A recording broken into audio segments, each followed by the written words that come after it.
Сәлем достар, сіздермен бірге бүгін мен сіздерге Сақина туралы ертегі айтып беремін. Олай болса, видеоны соңына дейін қараңыздар. Баяғыда бір кедей шаруа болып. Бір күні жерге асы таусылып қалған соң жалғыз тауығын сойып жемекші болады.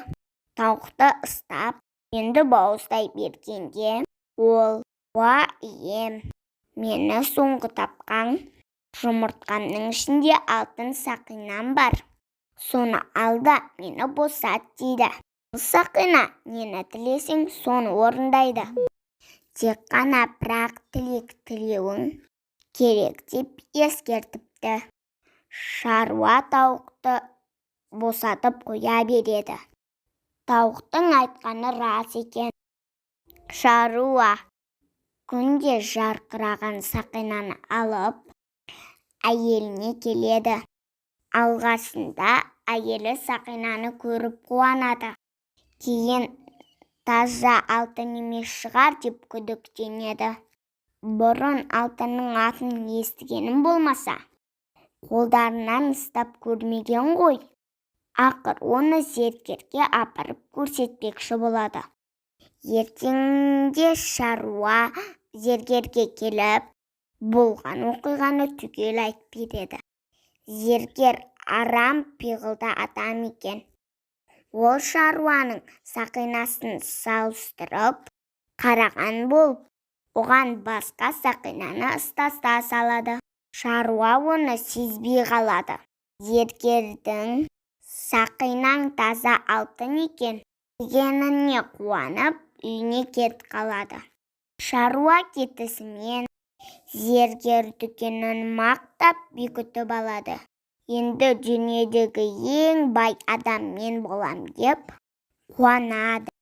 Содан соң сақинаны қолына алып: «Сиқырлы сақинам, дүкенімнің төрт бұрышын 90 түрлі жиһазға толтыршы» депті ақырын.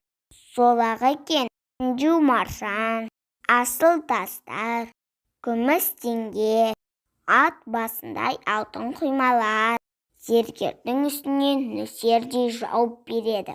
Дегенше дүкені аузы мұрнынан шыға толып кетеді. Асыл тастардың астында қалған зергер шыға алмай тұншығып қалады. Ал шаруа болса үйіне қуана кіріп: «Сақина таза алтын екен, не тілегім бар, кәне?» дейді әйеліне. «Егіндік жер тілейік» дейді әйел ойланбастан. Шаруа тұрып: «Егер ерінбей еңбек етсек, бір жылда жер сатып алуға шамамыз келмей ме? Одан да асықпай басқа бір тілек ойласаң қайтеді» депті. Бұған әйелі де келісіп, екеуі бір жыл бойы тізе бүкпей еңбек етіпті. Алақандай жерге еккен егіндері тік шығып, сатқан астығының ақшасына шырайлы жер сатып алады. Жылдар өтіп жатады.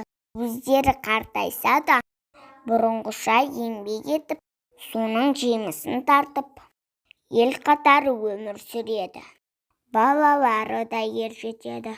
Сақина сөз болған сайын шаруа: «Асықпайық, әлі де уақыт бар» дейді екен.